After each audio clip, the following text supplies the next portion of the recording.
food store for at least a decade. I understand how the body works, the chemicals, the glands, the hormones. I'll be sharing just a little bit of information on how and why perhaps you're having the food cravings. Always looking at things from a mental, physical, and nutritional level. The emotion code is a wonderful mental release. Hello, Dana. Hello, Helena. All right, I'm going to start the record button because All right. it's a few minutes early, but I think that's good. And yeah, let's do that.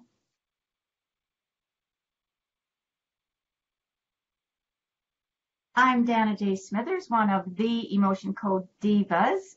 Just to give you a little heads up, we are going to have an Emotion Code Divas show in a couple of weeks with 3 or 4 of our Emotion Code Divas pals. So stay tuned for that. That will be a very special episode. And today's episode is going to be very, very, very, very near and dear to many women's and men's hearts.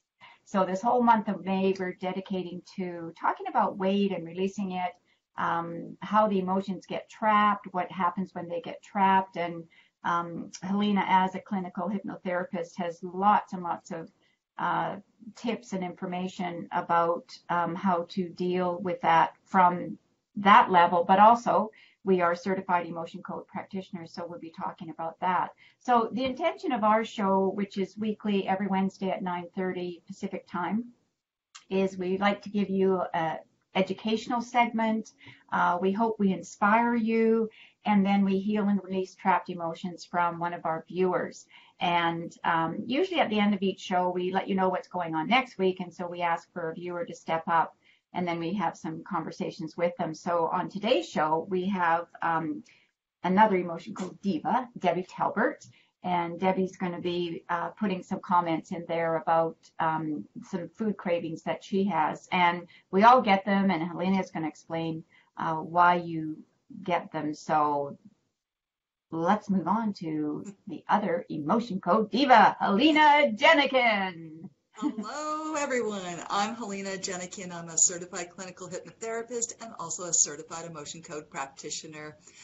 I help women, men and women, help release excess weight, help them stop smoking. I am the StopSmokingLady.com, as well as releasing their anxiety, medical anxiety, social anxiety. I specialize in those 3 particular items, and I have an office here in lovely Vancouver Island, but I see many of my clients online via Skype or Messenger, and yeah, it's actually working out really, really well. So I've got clients in the UK and the States and in Nanaimo, which is only a couple hours from me. It's been really convenient. So I love this medium. Right, and yeah, just as far as emotion code sessions go with Helena or I, we do them just by phone. I've got one later on, a couple hours later today, from a gal in the States who's been going through some grieving and just kind of feels stuck in her life. Speaking of grieving, we did a special episode yesterday. It's not numbered, it's just called special episode, Releasing Grieving. So you might want to watch that if you're going through any kind of grief. And also, if you ladies, any of you are in menopause, you're going to be doing a lot of grieving over this because this is a new phase of your life. So, check it out. There's some good information there as well.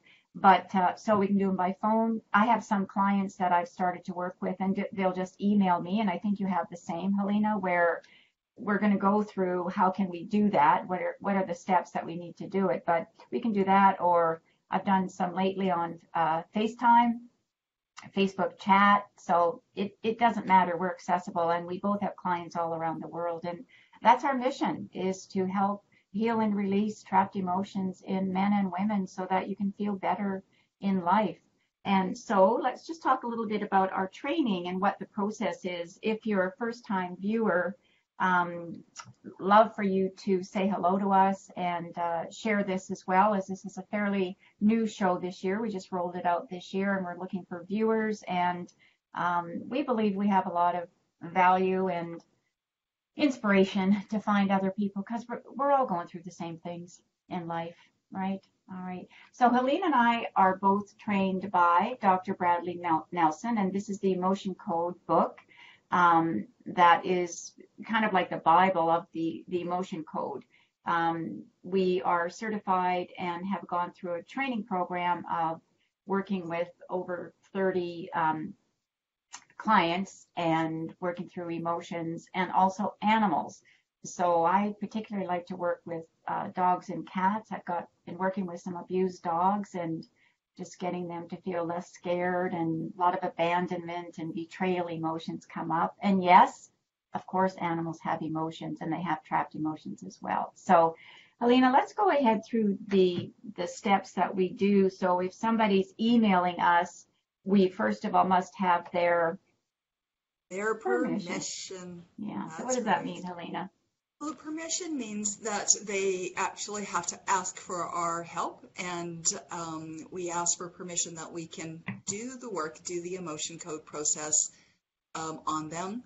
And that just means we can't just go around doing the emotion code on strangers we see in the grocery store or children without people's permission. Right. So we can work on children. We just have to get the parents' permission. And same with the animals. We'll just ask them to be the surrogate. And what I like to do is have somebody actually be holding the animal so that I can become the next step, which is the proxy. Yes, the proxy. The proxy is the right to ask questions on behalf of the animal or the child or the person that we're working on. So we can ask their subconscious mind, the person we're working on, directly questions, yes or no. Right. And then we'll be working on Debbie Talbert. And hi, Debbie. Debbie's posted. And hello to Natasha from Sussex, Romford, Essex. Let us know, Natasha. I always forget Essex. Anyway, and I expect that we'll have Sylvia Bellini, a loyal follower from London, but she's sometimes working as well. So Debbie's is the person I'm going to be working on today. So she's letting us know some of the cravings that she has and kind of what she's been going through. So I'll talk about that in a little bit. But the other thing that I had to ask Debbie is, how serious was she feeling about this? So we call this the severity. And, you know, while most people are going to be around 8, 9, or 10, our goal is to get it down to a 1 or a 0. And it doesn't always happen in the first session. Often with people, I like to do a 3-session program with them. And that way, what we haven't gotten rid of, then we can actually carry over and see where it is when we move on the next week to the next session. So it's like an onion. As we work with someone in hypnotherapy, the same thing. We're able to, peel away a layer, take care of that layer, but there's another layer underneath that. And so as you peel it away and work on the different layers, you get to the beauty, the core, of us. Yeah, we should probably change it from being an onion. Okay, a rose. How about a rose petal? Yeah, that's right. We're peeling off the petals, but also we often talk about, and I'm showing a lemon here right now. Me too. So when we talk about trapped emotions, according to Dr. Bradley Nelson, our emotions can be the size of a lemon or as large as a cantaloupe in our body. And what I've experienced is when people are feeling really chronic pain, that's where they've got those cantaloupes, right? It could be shoulder pain, or if people are getting migraines up the back of their neck or neck pain, it can just be one lemon trapped emotion on top of another. And so we just keep removing those, and we remove those by doing what we call muscle testing. Muscle testing. Well, we identify, we use muscle testing to identify the trapped emotion.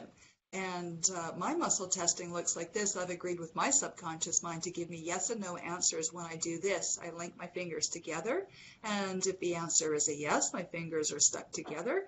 And when the answer is no, they just slip apart. It's quite interesting when you're first learning how to do muscle testing. it's like, oh, okay, do I get this? And pressure. It's ever so gentle, and as you get better and better at it, you just start to trust the signals, and yeah. Yeah, so and again, in Dr. Bradley's book, he describes, and there's YouTube videos of different types of muscle testing, but I do mine with my index and thumb finger because we're looking for a yes. So I take my fingers in my other hand, and that's a yes that I get when I'm working with the subconscious. And Helena's going to talk about the iceberg in a minute, but that's a yes and that's a no. So we only ask for yes or no answers. We're not asking for great stories, and we don't really need to know too much of your story either. But Helena, I'm just going to interrupt to say hello to a few people here. So Chris is back, and she's, cloudy Michigan today. We've done a little bit of emotion code work on Chris. Debbie Talbert's telling me that's at 10. Okay. And Misty Anderson says she likes the idea of a rose better than an onion. But, I think we need to do some research on that one, because what came to mind too was an artichoke, right? You peel away and then you get to the really good part, right? Oh, that I like. Yeah, so got to think about that. So we're going to ask viewers to come up with something where we can talk about peeling away the layers until we get really to the beauty. And I don't even know in a lotus flower if you peel away. So one of our viewers, some research on that, please. We don't want to talk about peeling the layers of the onion anymore. It's funny, eh? The stuff that we're taught and that we stick with, right? That's a lot about the subconscious going on there. Anyway. Hey, the rose has a lovely rose hip in the middle that makes a lovely tea. Oh, okay, I'm liking that. I'm a major tea drinker. Okay, I'm liking that. And Debbie Talbert saying, is the rose is nice, or maybe even a caterpillar becoming the butterfly? The only thing when I think of the caterpillar is I don't want to pull anything off of it. So, all right, let's get back to the topic. Back to it, right? Yeah. Sylvia Bellini is watching and saying hello, ladies. Hello, Sylvia. And I also have a couple of friends watching, and nice. Okay. Yeah, and if you want to say hello, just a little chat hello, and that would be lovely. And yeah. And hopefully maybe one day you'll want to volunteer for one of our shows. Yeah, and speaking of volunteering, I see that Misty Anderson has joined us as well. That's Alaska Misty, # Alaska Misty. So Misty, just to give you heads up too, we're gonna, Helena and I will be doing a show with hopefully Misty and Debbie Talbert and Cindy Trost and Permelia, who's on Vancouver Island as well. So those are kind of gals that we know and that we've worked with, and Helena and I are the Emotion Code Divas, so let's be really clear on that one. But there are other Emotion Code Divas out there, right? All right. Okay, good. All right, enough of that. All right, so what's next, Helena? What's our next step? So after we are doing the muscle testing, we're asking yes or no questions, and what we're using to ask is our emotion code chart. And the emotion code chart was developed by Dr. Bradley Nelson as a chart. It's got 2 columns, A and B, and it's got 6 different rows. And on there are 60 negative emotions. And so what we'll be asking is if there's a trapped emotion in column A or column B, is it in an odd row or is it in an even row? And then when we have that answer through muscle testing, we'll come to a cell with 5 different emotions in there. And then we'll ask individually if it's one of the 5. And then we'll begin to release the trapped emotion. That is... Where's my iceberg? Got an iceberg picture. Oh, here it is. Where are those trapped emotions actually when they're in the body? But they're also in the subconscious mind. The subconscious mind knows everything. It's a supercomputer. And it holds our emotions, our memories, our imagination, our dreams, our automatic reflexes. It's about it's this part here that's underneath the water. We can't really see it, but it's the majority of this iceberg or the mind. That top little, it's driving us, and that little top part there, that little 5 or 10% is our conscious mind. So whenever we're making decisions with our conscious mind, unless your subconscious mind is on board, it's going to happen. Yeah, and you're going to be talking a little bit, well, actually a lot more about that when I'm doing the session with Debbie, and just letting people know what's actually going on there, and also the physical part of it, and what's going on with hormones and what messages are going to the brain or what aren't going to the brain, right? And what's overpowering the brain. When we just go down to that subconscious, it becomes a ruler, right? This is where the temper tantrums are coming from, down here, right? The hissy fits, everything, all these negative emotions, it's kind of like a geyser. They just kind of go off. And that little subconscious mind is got all this stuff going on there, and it stays there from conception to now. And we won't get into past lives at this point. So what do? The emotion, we identify the emotion, and then what do? We use a magnet because magnet is pure energy, and the emotion is energy. It pops out of our physical system into our energetic system, right, sort of covering us. And we're using a magnet, very strong magnets we have, and what we're using is our intention and the magnets to neutralize the emotion. And the way we do that is we do this swiping motion. Now, Dana, why are we doing this swiping motion? Yeah, so what we're doing is we're actually negating, and really that magnetic, the emotion is all energy. So when it comes, we're actually demagnetizing it. So when we do that, it's no longer going to be in your body. And since we're the proxy, it's coming up through us at this time. And we do 3 swipes of the emotion. I mean, we have all sorts of, people know about the main 7 chakras, but we have hundreds of chakras in our body. We have the governing meridian that goes through the entire body. And if we're working with someone in person, we would actually take the magnets from just above the lip over the head, but go all the way down their back to the spine. But when we're working like this, we're just doing it to the base of our neck and demagnetizing that. And then we're just asking the question, did I release that? And if I get a yes, I'm good. And if it's a no, then we go back and ask some more yes or no questions. Great. And the final, which is super important, key to this whole process is hydration. A hydrated practitioner allows us to get those yes or no answers correctly through muscle testing. If any of you are ever doing muscle testing on yourself and you're not getting clear answers, just go hydrate. So where's my hydration? Here it is. Yeah. I'm going to take a sip. Yeah, and it's just a good idea to be drinking water all day long anyway. We need it. Our body needs it. It's very good for your complexion as well. If you're starting to feel dried out, it's because you're not drinking enough water. All right, Helena. Good. So I'm just going to talk about what I'm going to go ahead and start with Debbie. So Debbie Talbert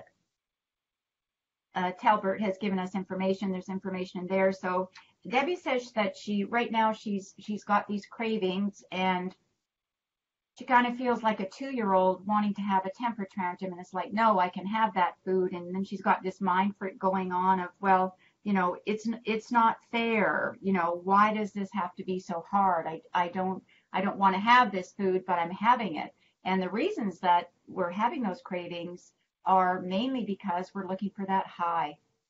And Helena is going to talk about that high and where, in what other foods you can actually find a better high, and where you make a conscious choice and an unconscious choice. Because if we're eating junk food, we may think it's a conscious choice, but the subconscious is playing a big role in that, and that it wants to make us feel better.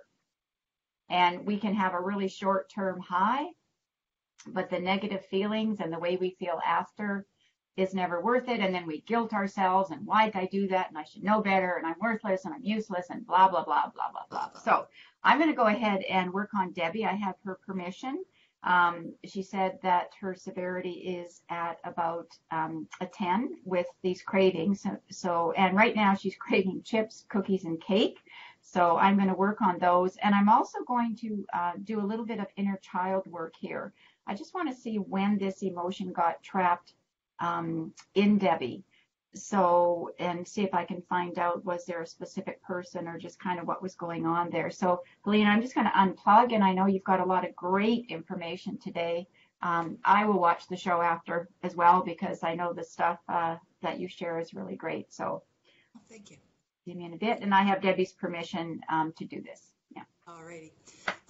So as a clinical hypnotherapist, one of the first things I do with my clients is we have a conversation. We have a conscious conversation because I want them to understand how the mind works. Once you understand how your mind works, then you're able to make the changes that you desire. And so again, it's this iceberg concept here that you're consciously, Debbie, I don't want to eat chips. I don't want to eat cake. And why am I eating this junk food? And I want to, and I don't want to be overweight and have these extra pounds and so forth. And so your conscious mind is got all that going on. Meanwhile, your subconscious mind has got a completely different set of programming that's going on. And it's acting as a protection, actually.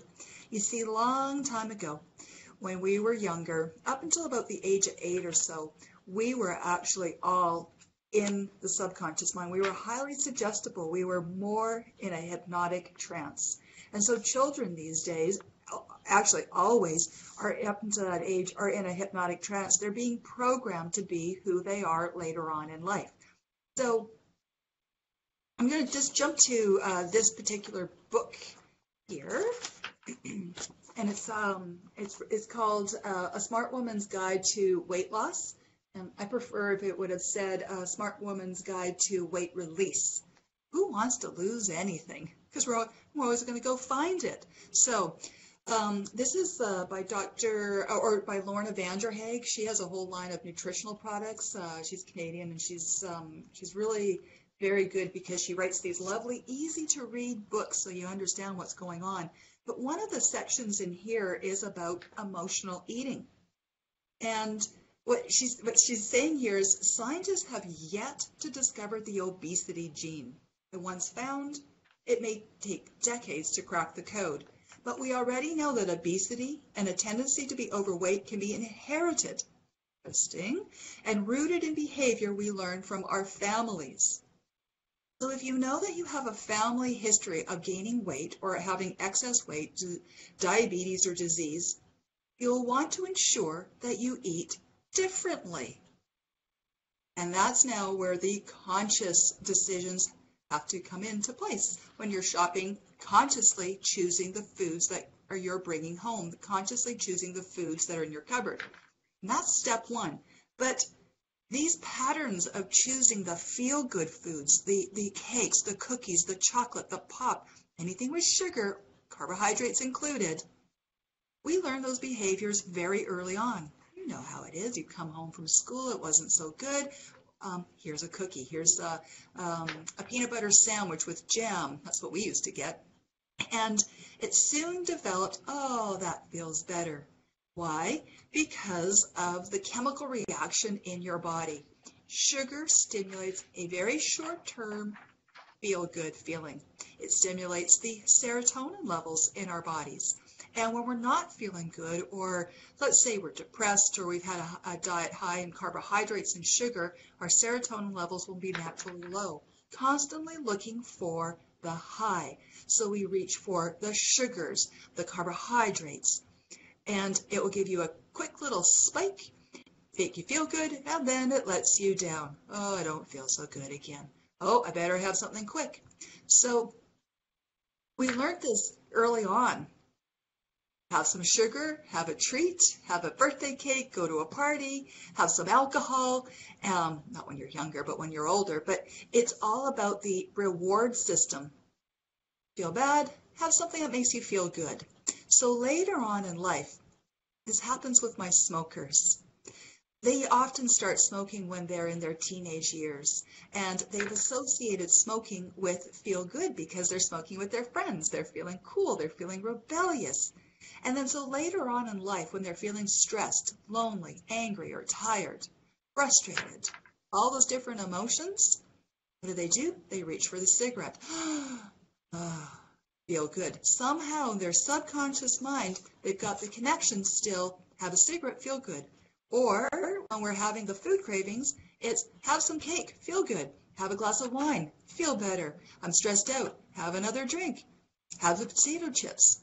But what's happening is we're spiking our system, and then this drops down. Now, a better way is to have a diet that is making you feel good right from the start. It is a diet that's high in protein, pasture-raised meats, fresh fish, and good oils, good fat. Butter, olive oil, coconut oil, oils from different nuts, seeds, eating nuts, olives. Olives are fantastic. And all of those food are going to satiate you. Your body, your brain is going to get the serotonin it needs because that's what it's doing. Those good foods are lifting your serotonin levels. Your serotonin in your brain is going to tell you that you're feeling full and satisfied and you feel good. So now you're at a place where you're nutritionally putting foods into your system that are keeping you feel good. Your body is starting to relax more. Your whole parasympathetic system is relaxing more. And it's all correlated together to your adrenal glands. How many of us are like, go, go, go, go, go, go, go, go, get up in the morning, go. Oh, and then it's been all day and you haven't maybe had something to eat and you grab that sugar, that carbohydrate, that coffee with the sugar sweeteners in it or something like that, or even just the coffee, the artificial stimulant to keep you going. It's keeping your adrenal glands on going, going, going. And finally your adrenals say, I don't got nothing more for you. And so then we get the tired, the sleepless nights, the mood swings, and so forth. And all that can be corrected with food, with a little bit of exercise or movement. And I'm just talking about swimming or walking, or I have a rebounder. Actually, I have a rebounder right beside me in my office because I tend to sit so much with my clients that I need to rebound. I find that it energizes me. But the one natural serotonin thing that you can do is sunlight. Sunlight, and getting sunlight on the palms of our hands and the soles of our feet, allowing our body to make the vitamin D. Isn't it interesting how it all comes together? The foods that we're taking into our system, how it affects our different glands, producing the different hormones, all the natural feel-good stuff. So, number one thing to feel good and to release the food cravings is by choosing the foods that go into your system.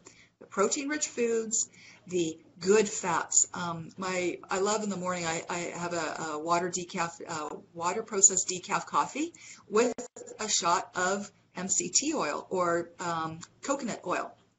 And when I first tried it, I'm like, I don't know if this is really going to work or if I'm going to enjoy it. Well, I tell you what, my brain has never been so on. When I have that coffee in the morning with the coconut oil, I'm thinking clearly right from the start versus my groggy time when I used to have oatmeal in the morning. But oatmeal was really good for me, and on some levels it is, but it was too much carbohydrates for me in the morning. I needed protein and fat. So, Dana, that looks like you are done over there. And I think I'm done. But just this book here, if you can find it, I'm going to We'll put the name of it in. Yeah, perfect. Yeah, and I'm going to post, I'll put an article on my website, so I'll put a link to my website with all the different tips that I shared today, so you can read it instead of me just talking about it. Yeah.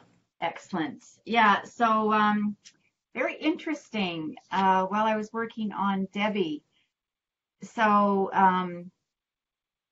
yeah, just reading some comments too about the sunlight. Yeah, that's why I said I want to listen to this because Helena's, she's really expert in this area, and there's lots of things that, I do look at nutrition as well, and have been more so for the last maybe 3 years in particular.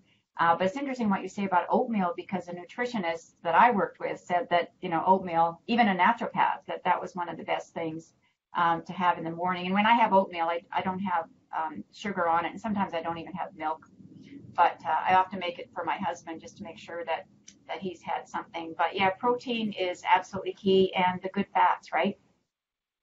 And ice cream and cookies and cakes and chips. Not that good at that. And Dana, Yeah. really, it's not food.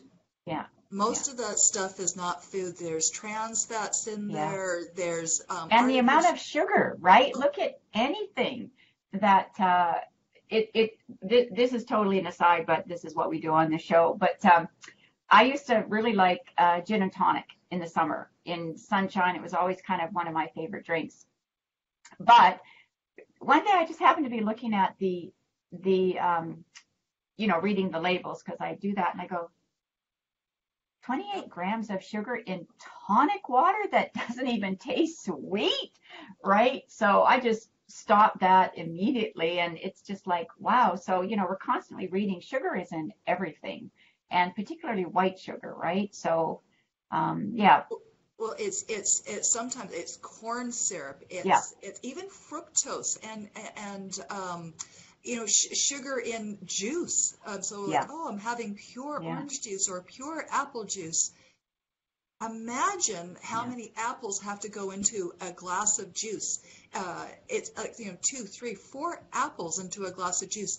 Eat an apple instead, and see how many apples you can eat in a row. Probably one, and you get all that good. You get more fiber in there. Yeah. So, and I love apples with peanut butter.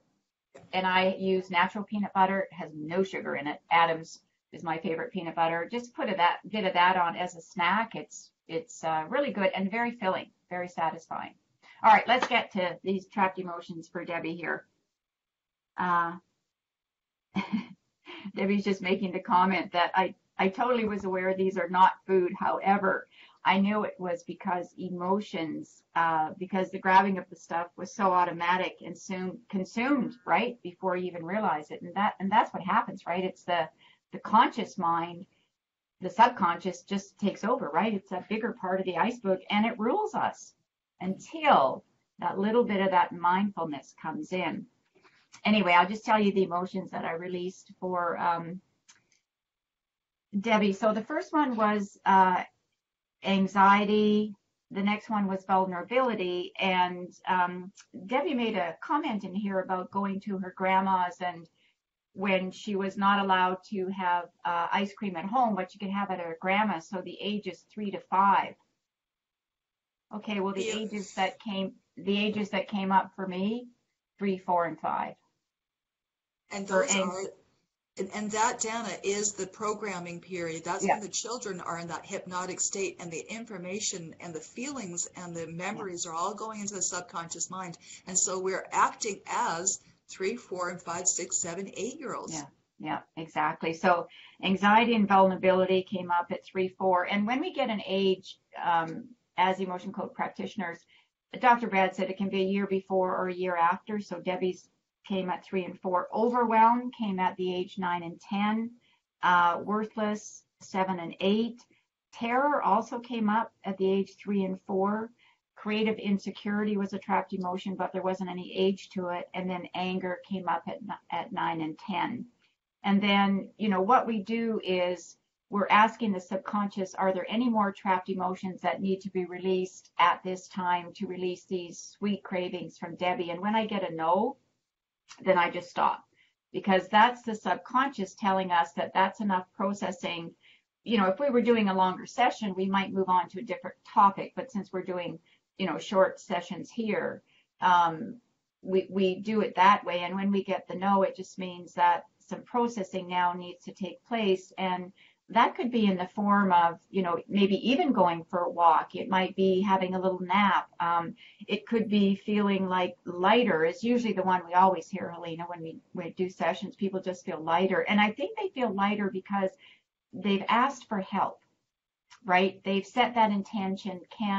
I need some help. Can someone help me? And I believe that the universe hears that. We have an abundant source here that is infinite in the healings that it can bring to us as emotion code practitioners. All the different healers in the world are all working to help people feel better, right? And when we feel better, we act better, life is happier, and we're ready to move on. We get creative again, we grow, we learn. Life is just better. And that's why Helena and I became certified emotion code practitioners. Yeah, because it's making these changes in the world, and we're doing our part by doing this.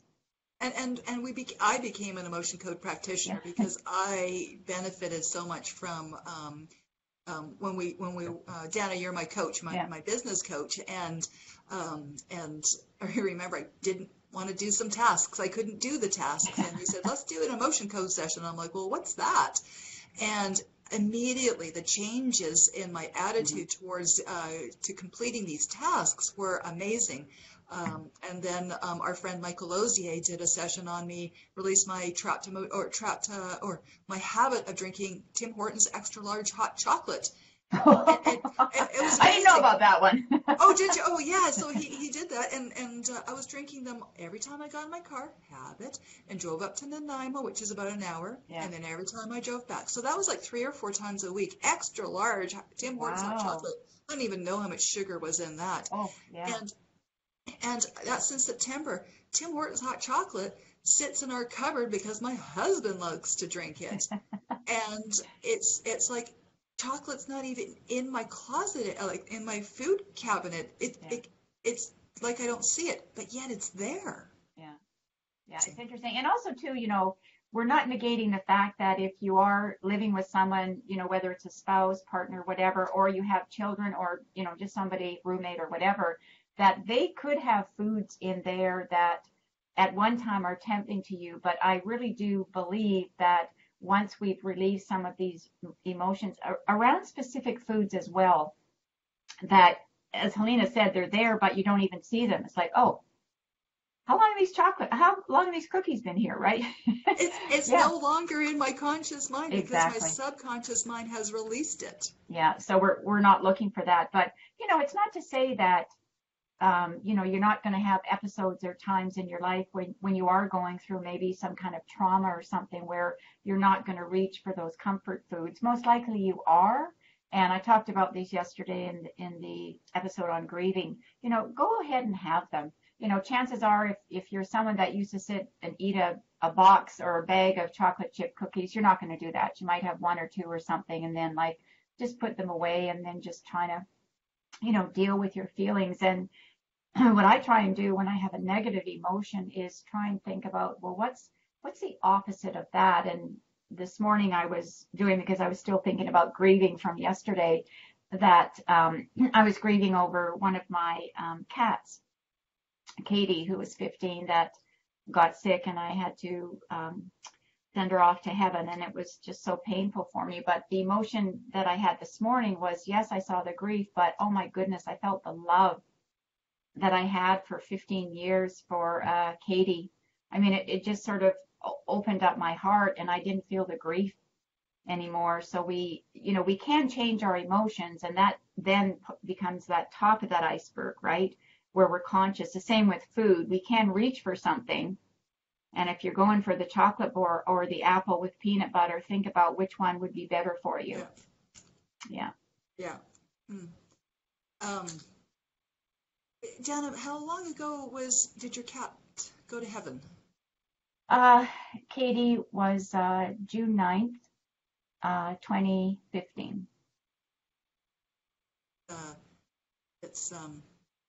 It's amazing how long grief can stay with us, and how heavy it can feel. Yeah. And I had certainly grieved her, but I just noticed that another episode of grief came up in my life, and it triggered that. But as I said this morning when I was meditating, I was able to see that the negative emotion moved into the positive of just how blessed I was to have her, and how much I loved her, and what a character she was, and the joy that she brought to my life. So, yes. And so sometimes I have to do an emotion code session on myself, just to kind of get out of it. Anyway, we're kind of a little bit over time today, but that's okay. As Michael Ozier always says on his show, it's our show, so we can do whatever we want, right? Yeah. So Debbie's just made a comment here. Says she feels more at ease right now. Yeah, thanks so much, Dana and Helena. I love it when I can watch you guys, and we love that too, Debbie. So stay tuned. I'll be sending out an email with some dates for the Emotion Code Divas, inviting some Emotion Code Divas to the Emotion Code Divas show. Yeah, haven't decided what the topic will be yet, but we'll pick something that's kind of juicy for women. Yes. Yes. Oh, I know what's juicy for women. You know, Dana, many years ago, my past, or I still do a little event coordinating, but I produced an event called Sexy, Healthy, Wealthy Women. Yes, I know, and I went to it. Yes, you did. That was one of we were just sort of starting our friendship back then, and that was in 2011. Wow. And it was quite a fascinating show, and I had a lot of people want a repeat of it. And what we talked about is the sexy part was, I had a doctor, Nita Tanis, who worked with women in menopausal and hormone, like when you're just out of whack. And she talked about how the body... Been there. We've been there, right? And I'm like, oh, the information was just a little bit too early. But later on, she became my doctor. And so she helped me like hormonally. And then so I had a sex coach talk to the audience, and my mom was in the audience, and it was Sunday morning, and I thought, let's kick this show off with a bang and have a sex coach talk. And it was really enlightening, because there's a topic that seems a little taboo, but really men and women are sexual creatures. Mm-hmm. And when we remove the taboo and we get our hormones, our bodies, and our mind all synced and aligned, we can just be who we truly are, men and women, however we are, whatever our preferences are or whatever, but just releasing maybe some shame or guilt around sexuality. Okay, all right, that's going to be the topic of the show. Sexuality, maybe releasing sexual taboos, or releasing, something. It'll be around something to do with sex. And sometimes on Facebook, they won't allow you to use certain words, but I'm sure sex is going to be okay in the head. If not, ladies, you kind of know what we're going to be talking about. We'll figure out what it is. Yeah, that was a great show. So, Helena, how can our viewers reach you?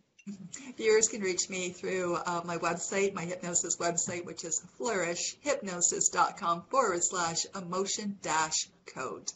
And you can find me. Thanks so much, Helena. Find me at empoweredwomeninbusiness.com/emotion-code. And Helena and I both have YouTube channels, so you can watch the Emotion Code Divas videos, but we also have other videos up there as well. Helena has lots on hypnosis. I have lots on law of attraction, life purpose, sacred gifts, those kinds of things. So please share this. We love to for you to invite more of your friends. As I say, this is a fairly new show, so we're wanting to get more likes and more people, enjoying the show. And if you can't be live, then watching the replay is good. And we believe that we have the technical visual distortion difficulties worked out. Yay for us. Took a while working with Blue Jeans, but there you go. All right. Bye for now. I've got a session with somebody coming up. So long, Helena. And I will stop the recording, and I will stop the broadcast.